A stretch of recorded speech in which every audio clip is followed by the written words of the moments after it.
Të nderuar televizionistë televizionit Dibra, në kuadër të emisioneve tona debative në studiot të televizionit ton, unë sot kam të ftuar në kuadër të një interviste të shkurtër, por me kuptim shumë të madh dhe sigurisht shumë kumtiplote dhe me shumë vlerë për të gjithë qytetin e qytetarët tanë, deputetin e Partisë VMRO-DPMNE nga njësia numër 5, zotin Zoran Iliovski.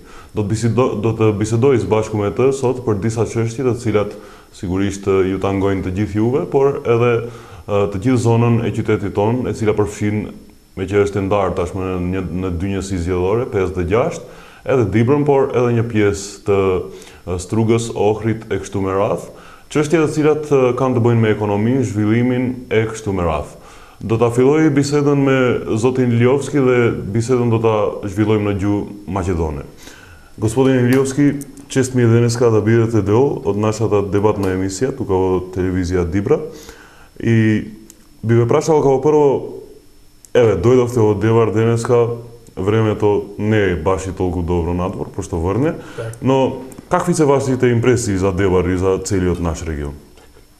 Прво благодарам на поканата, поздрав до сите дебарчани. Можам да кажам дека еден од најубавите предели на Македонија е Девар и неговата околина. Времето можда денес не е баш како што треба, не е сончево, меѓутоа и вака врнежливо. Сепак својата убавина на цел овој крај се гледа во целост. Баш денес кога идевме од правецот на Струга, значи спрема Девар, она живописнен предел кој што се отвара пред секој човек кој што иди по тој пат, го остава без див. Значи, можам да кажам дека едно од најубавите места во Република Македонија е баш ова каде што сме денес. Вие, како што знаеме веќе сите, сте дел од владината коалиција, пратеник сте на ВМРО-ДПМНЕ и секако минатите избори вие станавте пратеник во петата изборна единица.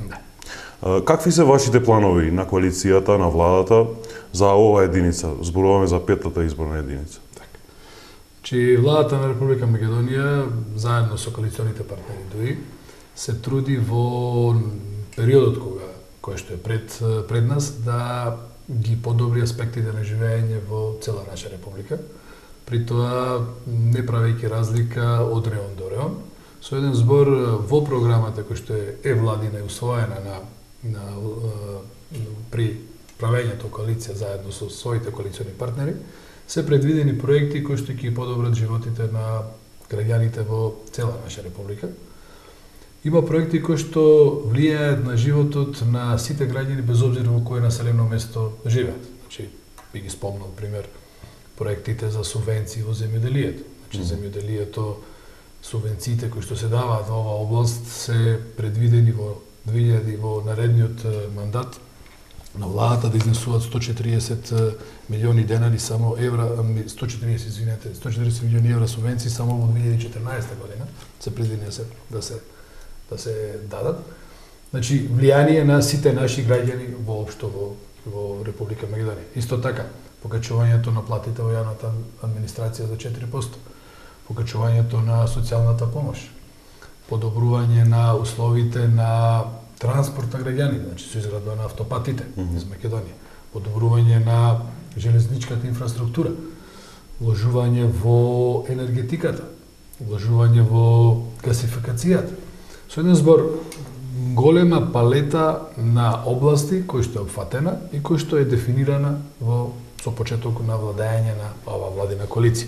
Можам да кажам дека за петтата изборна единица се предвидени повеќе проекти кои што ќе бидат реализирани. Еден од најголемите проекти кои што се реализира петтата изборна единица, тоа е изградбата на автопатот од Кичево до Охрид, кој што на еден начин ќе придонесе и директно и индиректно за подобрување на условите на живот во оваа изборна единица, преку нормално побрз транспорт на луѓе, побрз транспорт на стоки и давање можност на инвеститорите на тој начин да можат да бидат заинтересирани за овој регион. Гледаме дека во Охридско-Струшкиот регион веќе е дефинирано и почната е инвестиција за изградба на фабрика. Гледаме дека во Кичевскиот регион, значи околу Кичево, исто така почнува да работи, е во фаза на почеток на на фабрика за нешто сефови таква работа, каде што ќе се вработат одреден број на луѓе. Со еден збор, на тој начин се ствараат услови за да има можност по-голема инвестиција да дојде во овој регион и на тој начин да се подобрат условите, тоа е да се вработат луѓето. Да. Јас можам да кажам еден пример кој што ево се случи во Битола, бидејќи потекнува од Битола. Еден пример каде што со идење на странски инвеститор и со изградба на фабрика, не само Битола, тука и околните места околу Битола веќе имаат влијание, тоест осеќаат бенефитите од изградбата на таа фабрика. Така да очекувам да со изградбата на фабриката во Кичево, со изградбата на фабриките во Охридско-Струшката зона, да имат влијание и на околните градови на ова. Слушаме секој ден и гледаме дека пример се отворени многу развојни индустријски зони во цела Македонија. Можеме да спомнеме Скопје, Бунарџик, каде што се отворени голем број на фабрики како што се Джонсон Мет и Джонсон Контрол и такви работи. Дали во вашиот регион, значи во петата изборна единица, дали се предвидени да се отворат неколку развојни економски зони? Со стратегијата на владата на ниво на Република Македонија е да максимално колку што е можно ги дислоцира на еден начин или да ги упати странските инвеститори да инвестираат во оние области надвор од главниот град. Бидејќи се смета дека сепак главниот град е по некоја логика на нештата е главен град прво и сите работи концентрацијата на сите тука. Концентрирани се тука и министерства и установи, главни предпријатија, странски амбасади. Така да можноста за вработување е поголема, што е нормално. Така да со изградбата на тие развојни индустријски зони, владата се обидува да се створат услови за странските инвеститори да бидат заинтересирани да вложат и во други краишта, во надвор од главниот град. Така да развојната зона што имат во Тетово, таа веќе почната да функционира со тоа што се бара дополнителни инвеститори кои што ќе вложат во неа. Развојната зона во Кичево, развојната зона во Охрид, Струшкиот регион, развојната зона во Битола, се зони кои што даваат потенцијал за носење, тоест идење на странски инвеститор во овој крај. Јас би спомнал тука за Дебар, бидејќи нормално најзаинтересирани гледачи ќе видат за тоа што се случува во Дебар. Би спомнал дека со изградбата и реконструкцијата на патиштата околу Дебар се подобруваат условите за транспорт на граѓаните на Дебар, нарочито со реконструкцијата на патот што е спрема Струга, со почеток на реконструкцијата на патот што е спрема граничниот премин со Албанија, а предвидено да се дореконструира и за во наредните години, и со реконструкцијата на патот што е од Бошков мост спрема Кичево во износ од 20 милиони евра, така да се овозможи да се створат услови за подобра комуникација и за привлекување на некои си идни инвеститори. Јас би спомнал тука, пошто и вие спомнавте, многу проекти и многу идеи на владата на Република Македонија, како и на самата ваша партија, која што е лидер на оваа коалиција. Слушаме деновите дека се зборува, нели, по медиуми и по такви работи, дека како да одекнува некоја ера дека во Македонија набрзо ќе има избори. Дали има нешто ова?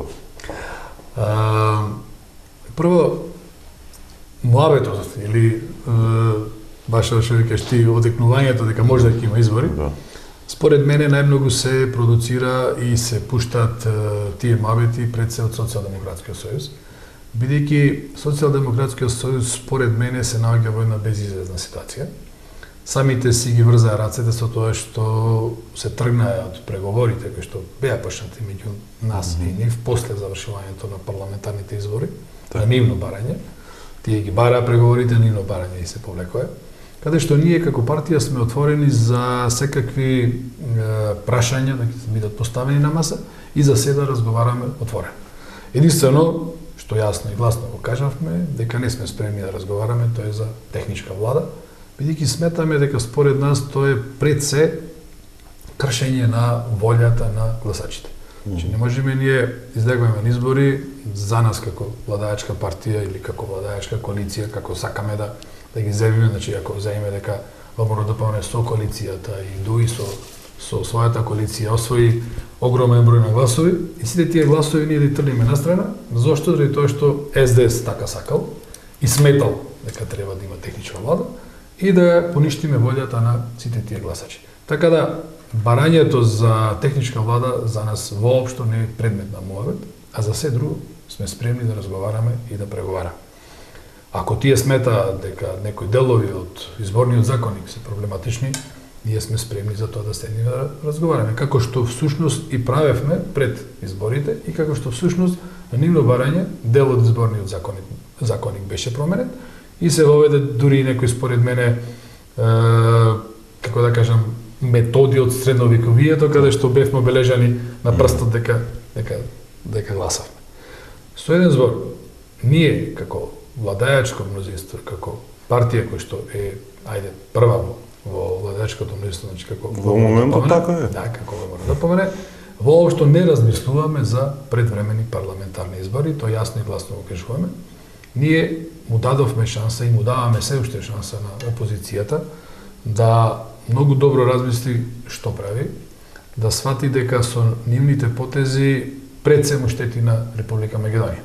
Дали му штети на самите на себе како партија, тоа си е проблем кој што си е нивни и не би навлегол во тој дел. Меѓутоа јас можам да кажам дека според тоа што сите го гледаме дека нивното однесување му штети на Република Македонија и единствен начин да тоа се санира е да тие се вратат таму каде што на еден начин и треба да бидат во парламентот. Меѓутоа ако и натаму си стојат на својот став дека нема да се вратат, ние како парламентарно мнозинство ќе мора да си преземеме сите законски обврски кои што се пред нас и сите законски можности. Тоест, или ќе му прифатиме оставките кои што беа понудени во парламентот, или ќе почне процедура за одземање на нивните мандати, бидејќи 6 месеци на еден начин не се стапнати на седница. Тоа ќе се случи веројатно за брзо време, веќе понеделник имаме закажано седница на парламентот, па во зависност од нивните размислувања ние ќе си постапиме. Ако одиме во таа насока како што ни дава законот, следен чекор кој што треба да се направи е да се констатираат оставките на тие 30 и нешто пратеници од нивната коалиција и да се извести Државната изборна комисија за таа ситуација. Државната изборна комисија во нареден период ќе ги понуди мандатите на наредните од листите. Тие што следуваат. Во случај ако некој прифати мандатот, ќе си дојде во парламентот. Како што беше случајот со двете пратенички. Да, значи двете пратенички си прифатија мандатите и си идат, си учествуваат нормално во парламентот. Ако случајно некој не прифати, па се понудува на следниот, додека не се исцрпи листата. Со еден збор, некоја си теорија да каже од 30 пратенички мандати, ако прифатат 10, останат 20 непополнати, за тие 20 места кои што ќе бидат непополнати, Државната изборна комисија ќе си распиши парцијални избори, каде што ќе треба партиите наново да си дадат кандидати. Ние како партија се уште немаме донесена одлука, меѓутоа претпоставам дека дури ако тоа се случи, ние како партија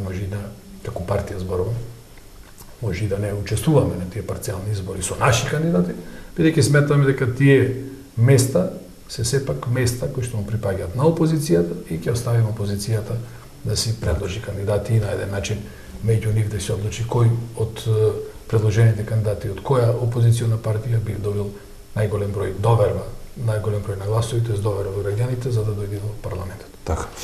Господин Илиевски, да се осврнеме пак на така да кажам условно петата изборна единица или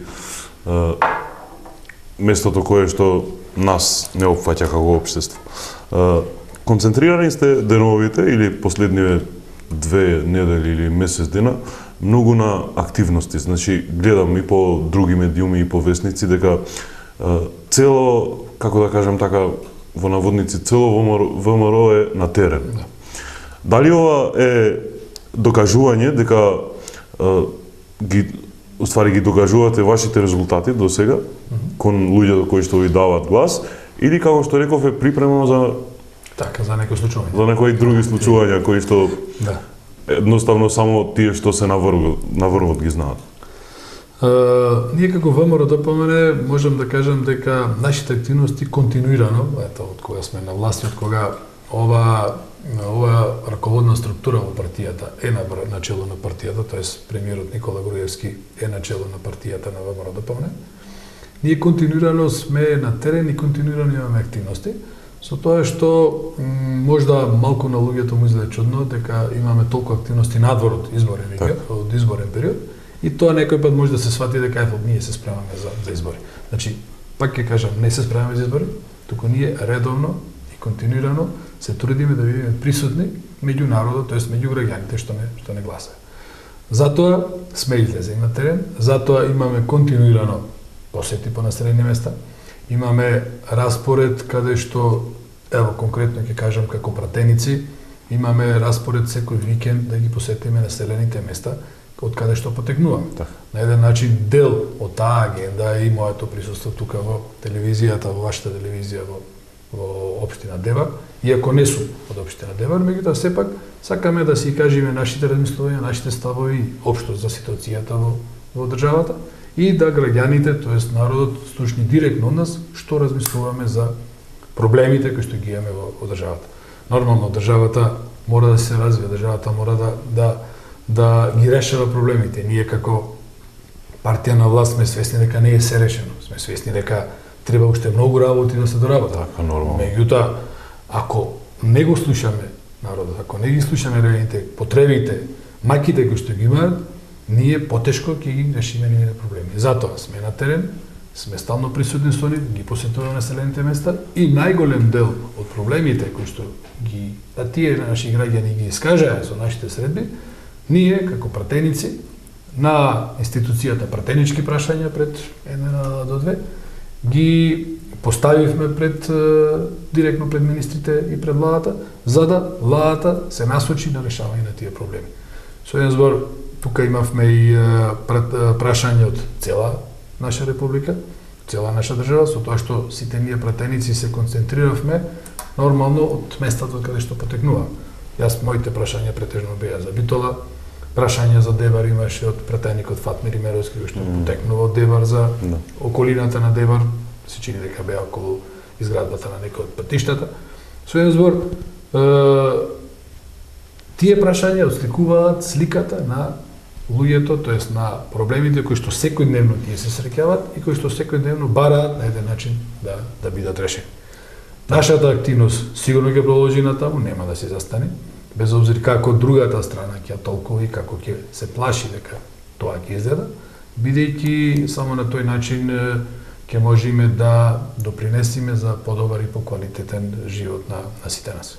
Показател на сите овие докажувања што вие тука ги изнесовте се последните анкети, истражувања на разни агенции кои што покажуваат дека и денеска ВМРО ДПМН и лидерот Никола Груевски се уште се на високо место, котират на високо место. Од друга страна, другата страна, значи, се уште стои, како да викам, на место. Но слушам деновите дека излегуваат по пресконференции, пример, лидерот на опозицијата Зоран Заев, кој што вика дека имам некои факти со кои што за 3 дена Груевски ќе си дава оставка. Што мислите вие, како партија, мислам, каква е вашата гледна точка кон оваа работа? Значи, опозицијата има една добра работа, проба да не копира, меѓутоа тешко му оди тоа. Да не копира во смисла, гледам дека почнале да држат и трибини. Значи да одат од место до место, да држат трибини, средби со граѓани. Меѓутоа, едно е да копираш, друго е да копираш без искреност во себе. За жал, тоа што тие тоа го прават смислено, го прават организирано, го прават со смислени прашања на тие трибини и со сензационализм. Првата трибина кој што ја направија беше баш во мојот град во Битола и можам да кажам дека од реакциите на граѓаните во мојот град се гледа дека кога нешто се прави без искреност, луѓето тоа ќе го препознаат и ќе го детектираат.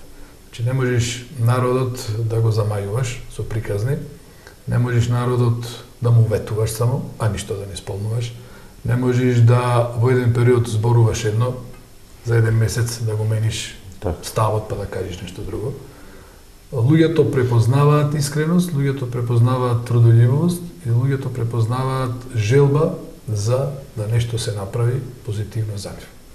Сметам дека сензационализмот кој што СДС во овој момент го користи, а тоа е дека имале некои документи, бомба кој што ќе одекнела разорно во политичкиот живот и дека премиерот и дека ние како партија ќе се повлечеме од водачката позиција во политичкиот живот во Битола, тоест во Македонија, е само начин преку фрлање магла, сејање на сензационализам да се евентуално добие некој ефтин политички поен. Тука во Девар има една изрека, ја употребуваме често, и вика волкот магла бара. Дали во овој случај мислите дека исто? Па нешто слично така испаѓа. Значи не може, ако прво греота е спрема нас сите како граѓани, да не речам е противзаконски, тоа веќе не го коментирам. Значи, ако тој како лидер на опозиција има нешто кој што смета дека е толку важно и толку сензитивно, кој што ќе не принуди нас како партија се повлечеме, тој е должен пред се спрема сите нас како граѓани тоа да го каже. Да каже дека луѓе, овие што се сега на власт, имат грешат, еве ја грешката, еве го проблему, еве го тоа што го работа, што не чини, за да ни ги отвори очите, да сватиме дека е вистина грешиме. Меѓутоа, со фрлање магла, имам нешто, па јас ќе го покажам тоа кога ќе дојде моментот, тоа ми личи исто како она што го правеа за време на изборите, кога не ги признаа изборите, кога рекоа дека ние пупу не важи, изборите си беа што си беа, меѓутоа ние сметаме дека изборите се лажирани, дека изборите се употреби еден израз системска кражба, кој што верувам дека го бараме по енциклопедии тешко да ќе го најдеме што тоа значи, измислија некој израз, се во насока да се ги скријат својот немоќ и да својот пораз. Ова ми личи како децата мали кои се собрат, помалите деца да играат фудбал, па една екипа ќе се налути на бенди со губат со 10-0, ние не играме фудбал, топката подмишка и ќе си заминат, ќе си поминат од тоа. Така да, на овој начин, според мене, нема да си, како партија, воопшто нема да, нити да си окренат рейтингот, нити да направат нешто во подобрување на нивното мислење, тоест нивното влијание во народот, бидејќи сепак народот многу добро знае да цени што е искреност, а што е манипулација. Така. Господин Илиевски, да се осврнеме малку кон надворешната политика на Република Македонија. Слушаме деновите дека ќе има нова рунда на преговори со Грција. Дали мислам колку сега владата е концентрирана на тоа на НАТО и ЕУ интеграциите и колку тоа зависи од преговорите со Грција? Така. Владата континуирано не само што тоа го кажува, туку и владата континуирано прави се во насока на побрза интеграција на Република Македонија, тоест вклучување на Република Македонија во НАТО и интеграција во Европската унија. Сите препораки кои што ги добиваме уназад за исполнување на условите за почнување на преговори со Европската унија, значи извештаи кои што добиваме од Европската комисија, покажуваат дека ние, како влада, тоест како раководна структура која што ја води државата, одиме во добра насока и дека сите проекти кои што се во насока на подобрување пред се на животот на граѓаните и одење во побрза интеграција во евроатлантските структури, дека се прават навреме и дека сето тоа го исполнуваме според агендата која што е договорена.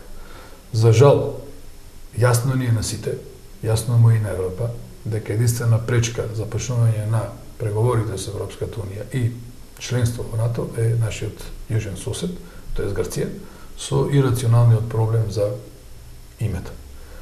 Ние како владаечка структура, тоест како партија на власт, јасно и гласно кажуваме дека сме спремни за разговори, за сите преговори кои што се разговараат околу разликите во името, под покровителство на НАТО, учествуваме со цело наше капацитет, со цела наша желба да одиме во добра насока.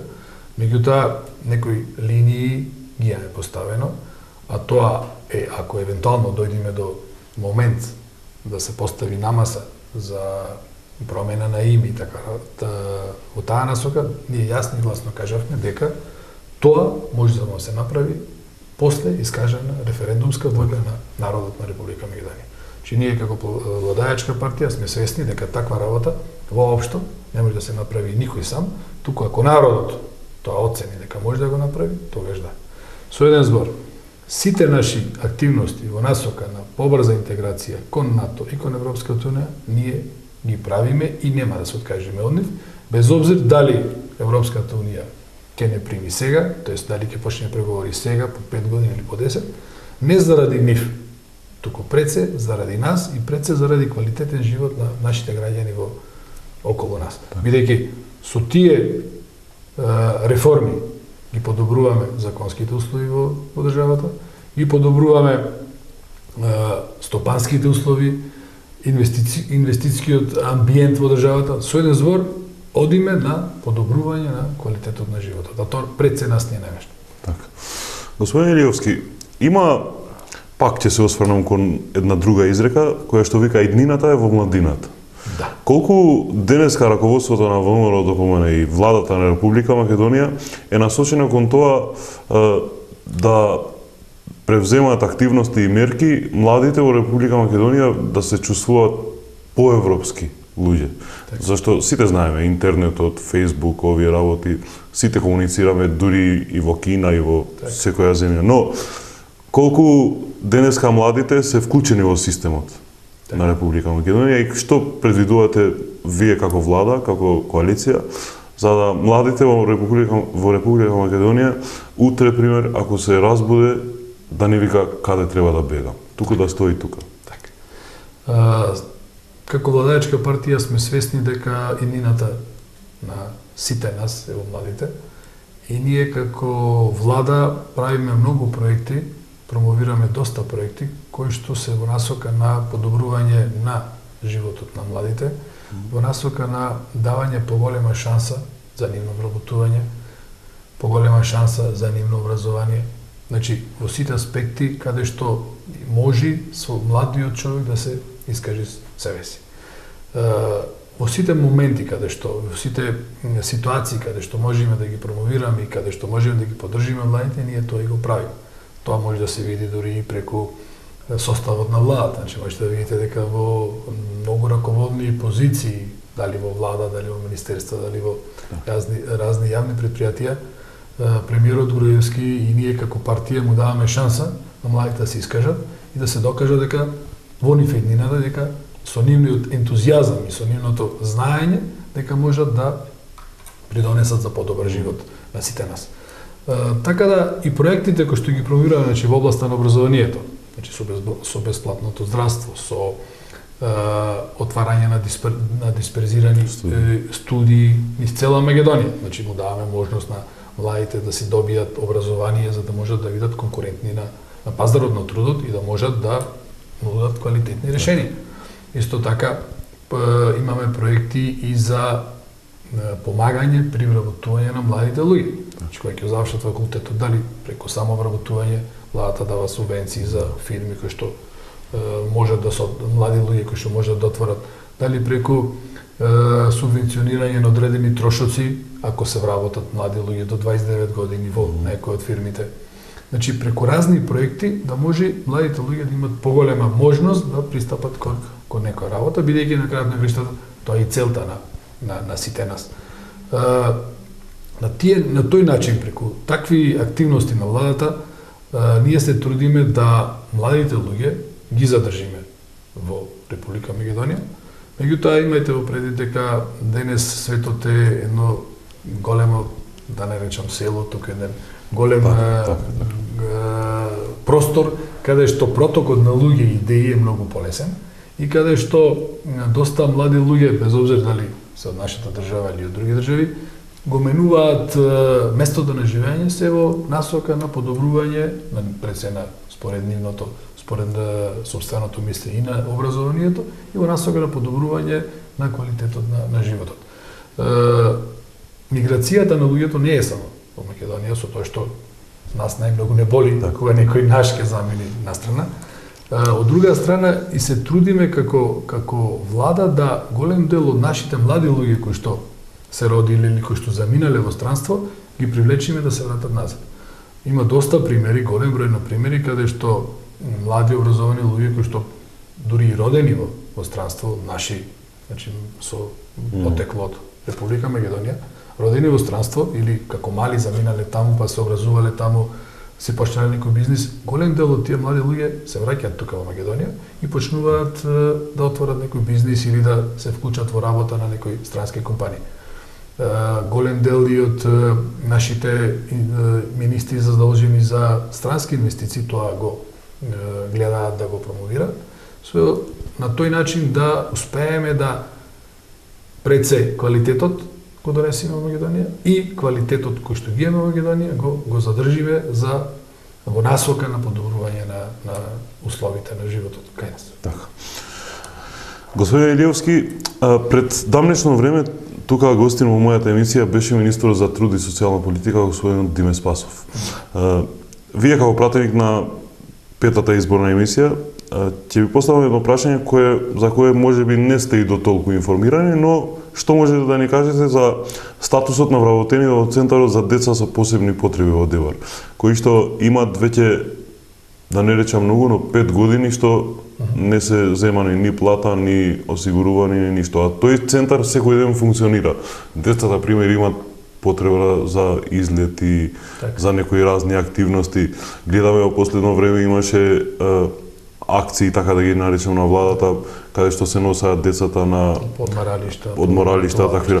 Што дали имате сознание како може да се реши овој проблем со овој центар на деца за посебни потреби тука во Дебар? За овој проблем слушнав од колегата од Фатмир Имеровски, пратеникот. Ми кажа дека тој разговара нешто со министерот. До каде е процедурата не можам да ви кажам, бидејќи сепак е работа од локален, да речем, карактер тука. Во секој случај можам да кажам дека владата како влада има сознание, е свесна дека има на еден начин институции каде што или нема речен статусот, како конкретен случај за овој центар за деца со посебни потреби, или пак има луѓе кои што се вработени во некои институции, меѓутоа како волонтери. Владата оди во насока и со промена на законите, кои што пред неколку месеци ги изгласавме за сите тие привремени вработувања, волонтерски договори, така натаму да бидат регулирани со плаќање на придонеси, така да почнувајќи од 1 јануари на 2015 година тоа ќе мора да се оди преку плаќање на придонеси и евидентирање на нивниот работен стаж. Значи, оди во насока на решавање на тие проблеми, за да секој човек кој што е во позиција да работи, да му биде неговиот статус решен. Јас верувам дека Министерството за труд и социјална политика го има во предвид овој проблем и верувам дека ќе се потруди да најде начин да биде регулиран статусот на луѓето кои што работат таму, бидејќи на крајот на криштата тие се грижат за специфична категорија на луѓе, значи на деца од Дебар, и сигурно со решавање на нивниот статус како работени ќе бидат многу и помотивирани и услугата која што ја даваат на тие дечиња да биде поквалитетна. Така. Господин Илиевски, мислам дека за овие 30-40 минути во кои што заедно дебатираме и разговараме за последните развивања тука во нашиот регион, мислам дека добро се чувствувате денеска тука во нашето студио.